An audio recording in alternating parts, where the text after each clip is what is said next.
ताऊ ताइया ने, काका काकिया ने, छोटे बड़े भाण भाइया ने, सारे प्रदेशवासियों ने मेरी तरफ से हाथ जोड़कर राम राम। मैं नवीन यादव थारा स्वागत करूं हूं हरियाणा की खबर। खबर प्रस्तुत करने से पहले एक बहुत महत्वपूर्ण सूचना मैं थारा ताई पेश करना चाहूं। वह सूचना है डॉक्टर अमित आईएएस एकेडमी की तरफ से। यह एकेडमी अपने हेडक्वार्टर पर चरखी दादरी मेजबान चौक हरियाणा में एक स्कॉलरशिप टेस्ट कंडक्ट करवा रही है। यह स्कॉलरशिप टेस्ट केवल गर्ल्स के लिए रहेगा। जो लड़कियां सिविल सर्विस में अपना योगदान देना चाहती है, जो लड़कियां देश में प्रशासनिक तौर पे अपनी सेवा देना चाहती हैं, वो लड़कियां इस स्कॉलरशिप टेस्ट में अवेलेबल हो सकती हैं। लेकिन इसके अवेलेबल होने की एक शर्त है, एक कंडीशन है, जिसमें आपको doctor Amit IAS academy app पर जाकर के एक रजिस्ट्रेशन करना होगा, क्योंकि बिना रजिस्ट्रेशन आप एग्जाम देने नहीं आ सकते। आपका पंजीकरण होना अनिवार्य है। यह एग्जाम बिल्कुल एचसीएस और यूपीएससी पैटर्न पर लिया जाएगा। इसमें 120 क्वेश्चन होंगे, जिसमें से 100 क्वेश्चन जीएस के और 20 क्वेश्चन सीसेट के होंगे। जो लड़की पहले 30 रैंक में शामिल होगी उसको निशुल्क शिक्षा दी जाएगी, और जो 31 से 50 रैंक में शामिल होगी उसे 50% स्कॉलरशिप दी जाएगी। साथ ही रेजिडेंशियल फैसिलिटी भी हमारे पास अवेलेबल है, आप यहां पर रेजिडेंस भी कर सकती हैं। फिर उसके बाद अगर मैं बात करता हूं तो इस टेस्ट में 1/3 नेगेटिव मार्किंग रहेगी। इस टेस्ट के अंदर अगर आपको पंजीकरण करना है तो केवल 2 दिन का समय आपके पास शेष है। आज 19 तारीख और कल 20 तारीख। 20 तारीख के बाद रजिस्ट्रेशन क्लोज कर दिए जाएंगे और फिर आप रजिस्ट्रेशन नहीं कर पाओगे। तो इसलिए ज्यादा से ज्यादा इस चीज का लाभ उठाएं और पंजीकरण करवाएं। पंजीकरण करना है आपको डॉक्टर अमित एकेडमी ऐप पर जाकर के। जैसे आपका पंजीकरण हो जाता है, आप 24 अगस्त 2025 को टेस्ट में अवेलेबल हो सकते हो, टेस्ट में उपस्थित हो सकते हो। यदि आपने पंजीकरण नहीं किया तो पहले बता देता हूं, आप टेस्ट देने नहीं आ सकते। तो जल्दी से जल्दी अपने रिलेटिव्स को, अपने दोस्तों को, सभी को इन्फॉर्म करो कि अमित एकेडमी के द्वारा आप लोगों के पास एक बहुत ही गोल्डन अपॉर्चुनिटी लेकर के आई गई है। आप उसे फॉलो कीजिए और आप जल्दी से जल्दी उस पर रजिस्ट्रेशन कीजिए और इसका लुत्फ उठाइए, ज्यादा से ज्यादा फायदा उठाइए। यह सुनहरा अवसर अपने हाथों से जाने मत दीजिए। यदि आप इस टेस्ट में रैंक लेकर के आ रहे हो तो आपको निशुल्क शिक्षा दी जाएगी। पहले बता देता हूं, यह सिर्फ लड़कियों के लिए रहने वाला है, ओनली फॉर गर्ल्स के लिए फ्री है। इस टेस्ट के बाद आपको एक बैच अलॉट होगा, मिशन शक्ति 2.0, जो 365 दिवसीय बैच रहेगा। 365 दिवस यानी कि 1 वर्ष के लिए निर्धारित रहेगा। 1 वर्ष के लिए आप निशुल्क शिक्षा ग्रहण करोगे और 1 वर्ष के बाद जब आप किसी एग्जाम में बैठते हो या उस समय के दौरान किसी एग्जाम में बैठते हो तो आप बहुत ज्यादा आत्मविश्वास, सेल्फ कॉन्फिडेंस के साथ एग्जाम को क्रैक करने में कामयाब होगे, अपनी सफलता को हासिल करोगे। तो अपनी एक्सीलेंस को साबित कीजिए, अपनी काबिलियत को साबित कीजिए और स्कॉलरशिप टेस्ट में उपस्थित होइए। अब हम बात करते हैं हरियाणा की खबर। दोस्तों, हर व्यक्ति का सपना होता है विदेश जाने का। आज के दिन यूथ में ज्यादा ही हुजूम है कि मेरे को विदेश जाना है, और वो जुनून, वो हुजूम युवा गलत रास्ते से चुनने लगता है, क्योंकि लीगलिटी अगर उसको वीजा वगैरह नहीं मिलता है या किसी कारणवश कोई समस्या आ जाती है तो वो इलीगल रास्तों पर जाना शुरू कर देता है। जी हां, आपका दिमाग बिल्कुल सही गया है। आप सोच रहे हो आज डंकी रूट पे बात करेंगे, बिल्कुल डंकी रूट पे बात करेंगे, साथ ही मनी लॉन्ड्रिंग पर भी बात करेंगे। ये ऐसा रास्ता जहां युवा चुन लेता है अपनी मर्जी से इस रास्ते को, ये गैर कानूनी रास्ता जो नदियों, नालों, जंगलों, खेतों, कहीं कहीं से होते हुए अपनी जान को जोखिम में डाल करके पहुंच जाता है। कई बार तो ऐसा होता है कि बीच रास्ते में ही लाश गायब हो जाती है, क्योंकि बीच रास्ते में ऐसे खतरनाक रास्तों में इंसान की मृत्यु हो जाती है। घर वाले तड़पते रह जाते हैं, डेड बॉडी तक नहीं मिलती है।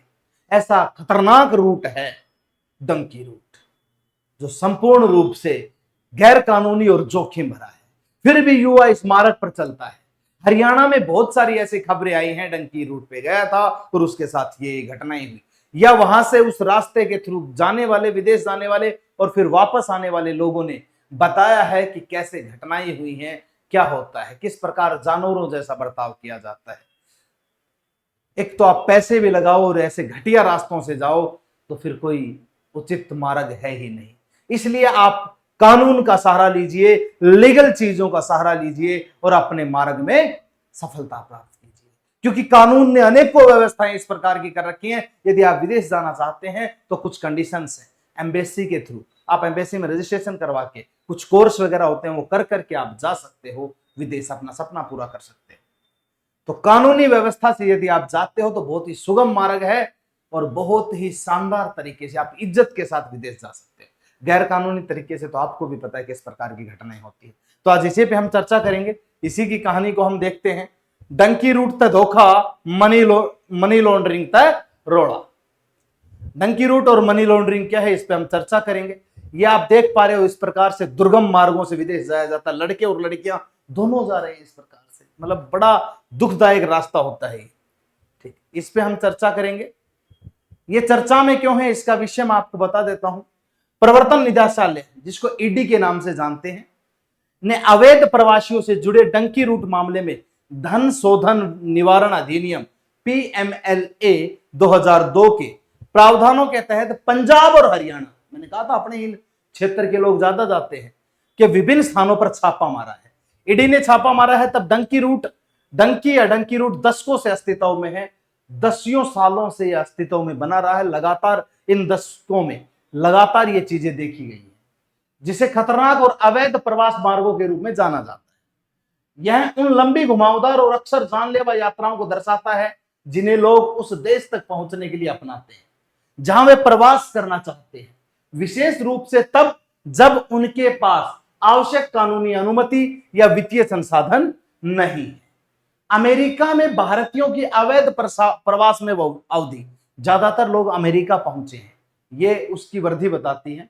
प्यू रिसर्च सेंटर के अनुसार अमेरिका में अवैध रूप से प्रवेश करने वाले भारतीयों की संख्या 2018-2019 में 8,027 से बढ़कर वर्ष 2022-23 में 7.25 लाख हो गई है। भारत लैटिन अमेरिका के बाहर से अमेरिका में प्रवास भेजने वाला एकमात्र शीर्ष 5 देश है। 5 देशों में एकमात्र देश हमारा है जो लैटिन अमेरिका से बाहर की ओर प्रवास भेजता है। कमाल की बात है ये इन दुर्गम रास्तों को अपनाते हुए। डंकी रूट दशकों से अस्तित्व में, ये बात आपको जाननी चाहिए। वर्ष 2011 से अमेरिका में गैर दस्तावेजी भारतीयों की आबादी में 70% की वृद्धि देखी गई है। अमेरिका सीमा शुल्क और सीमा सुरक्षा डेटा से पता चलता है कि सबसे तेज वृद्धि 2020 से 23 के बीच हुई। जो 3 वर्ष का समय है 2020 से 23, इसमें सबसे ज्यादा वृद्धि हुई है। मनी लॉन्ड्रिंग, साथ ही धन शोधन क्या है, परिचय अगर आपको दिया जाए तो मनी लॉन्ड्रिंग एक जटिल प्रक्रिया है जिसका उपयोग व्यक्ति या संगठन अवैध रूप से प्राप्त धन के स्रोत को छिपाने के लिए करते हैं। इसमें कई लेन देन के माध्यम से काले धन को वैध दिखाने की कोशिश की जाती है, जैसे रिश्वत वगैरह ले ली जाए। अब क्या करेंगे, उनको व्हाइट करने की कोशिश करेंगे, श्वेत धन में बदलने की कोशिश करेंगे काले धन को।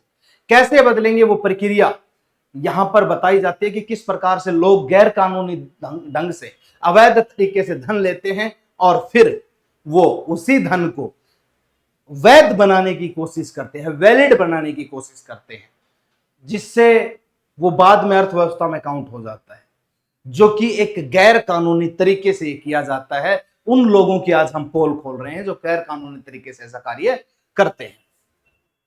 धन को वैध दिखाने की कोशिश की जाएगी। तो मनी लॉन्ड्रिंग के तरीके क्या रहेंगे, स्ट्रक्चरिंग पे हम बात करेंगे, स्मर्किंग पे। बड़ी राशि को छोटे छोटे हिस्सों में तोड़कर कम संदेहास्पद मात्रा में बैंक खातों में जमा करना, जैसे करोड़ों की रिश्वत ले ली और लाख लाख रुपए बैंक में जमा करता चला जाए ताकि डाउट ना हो और वो सफेद बन जाए, यानी कि व्हाइट और ईमानदारी का धन दिखाई दे। करोड़ों की रिश्वत ले ली, अब धीरे धीरे बैंक में 1-1 लाख रुपए जमा करवा रहा। कमाल की बात है, मंथ करवा रहा है, 1 महीने में 1 लाख, 1 महीने में 1 लाख, ऐसे 12 महीने में 1-1 लाख करवाता रहेगा। बैंक वाले सोचेंगे भाई सैलरी वैलरी आती होगी, बहुत अच्छे से कार्य रहेगा। ठीक, व्यापार आधारित लॉन्ड्री, बिजनेस पे डिपेंड होती है कुछ लॉन्ड्री। व्यापारिक लेन देन का उपयोग कर सीमाओं के पार धन का स्थानांतरण करना और अवैध धन के स्रोत को छिपाना। कुछ बॉर्डर पार ऐसी घटनाएं करते हैं और अपने धन अपने जो अवैध धन का जो रिसोर्सेज होते हैं, जो स्रोत होते हैं, उनको छिपा के रखते हैं, हाइड रखते हैं, उसे तो ब्लैक धन कहा गया। सेल कंपनियां, ऐसी कंपनियां बनाना जिनका कोई वास्तविक व्यवसाय नहीं है। ऐसी भी कंपनियां हैं जिनका कोई रोल ही नहीं है, कोई रियल बिजनेस ही नहीं है, वैसी कंपनियां तैयार कर देते हैं, उन्हें सेल कंपनियां बोल देते हैं। लेकिन जिनके माध्यम से अवैध धन को वैध दिखाने वाले लेन देन के जरिए प्रवाहित किया जाता है, इनका काम सिर्फ इतना किया जाता है, जो अवैध धन आया है उसको वैध दिखाने का काम ये करेंगे। रियल एस्टेट, ये प्रॉपर्टी वाला बिजनेस, अवैध धन से अचल संपत्ति खरीद लेना, अचल संपत्ति खरीद लेंगे, फिर उसे बेचकर उस धन को वैध संपत्तियों में परिवर्तित करना, उस संपत्ति को बेच देंगे, फिर उसको वैध परिसंपत्तियों में काउंट कर देंगे। ये इलीगल तरीके से किया जा रहा है ऐसा। मनी लॉन्ड्रिंग काम कैसे करती है, तो आइए मैं आपको दिखा देता हूं। सबसे पहले गंदा धन यानी कि डर्टी मनी जो है, अवैध तरीकों से अर्जित किया जाता है, इकट्ठा किया जाता है। फिर उसके बाद आपराधिक धन संशोधन के स्रोत को छिपाकर वो अपने उन सोर्सेज को छिपा लेते हैं और बैंकों में धीरे धीरे जमा कर दिया जाता है। फिर स्वच्छ निवेश और विलासिता, फिर उसको साफ सुथरा धन दिखाया जाता है और उससे संपत्तियां खरीदी जाती हैं और वो धन स्वच्छ धन बन के एक अर्थव्यवस्था में प्रवेश करता है। कैसे गंदे धन को स्वच्छ धन में बदला जा रहा है, कैसे ब्लैक मनी को एक व्हाइट मनी में बदला जा रहा है, कैसे एक अवैध धन को वैध धन दिखाने की पूरी कोशिश यहां पर की गई है। पूरा स्ट्रक्चर आपको डिफाइन कर देगा।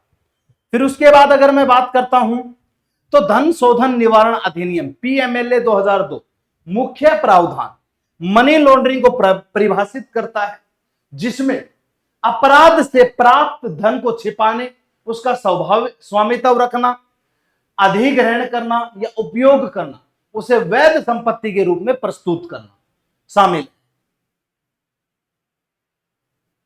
प्रवर्तन निदेशालय ईडी को जांच करने, छापेमारी और अपराध से अर्जित संपत्ति को जब्त करने का अधिकार प्राप्त। पता चला होगा ना, जैसे भाई कुछ समय पहले अरविंद केजरीवाल पर ईडी ने छापा मारा, राहुल गांधी पे मारा, पंजाब में मारा, तो ये ईडी की जो छापेमारी है उसको ये अधिकार है कि वो ब्लैक मनी जैसी चीजों में छापेमारी कर सकती है। वित्तीय संस्थाओं को वित्तीय खुफिया इकाई भारत FIUIND को संदिग्ध लेन देन की रिपोर्ट जांच के लिए अनिवार्य रूप से प्रस्तुत करता है।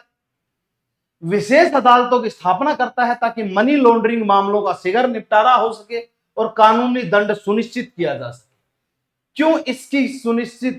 क्योंकि इसकी अनुसूची शेड्यूल ऑफेंस में आर्थिक अपराध, भ्रष्टाचार, नशीली दवाओं की तस्करी, आतंकवाद जैसे व्यापक पूर्ववर्ती अपराधों, जिसको प्रेडिक्ट ऑफेंस को शामिल किया गया।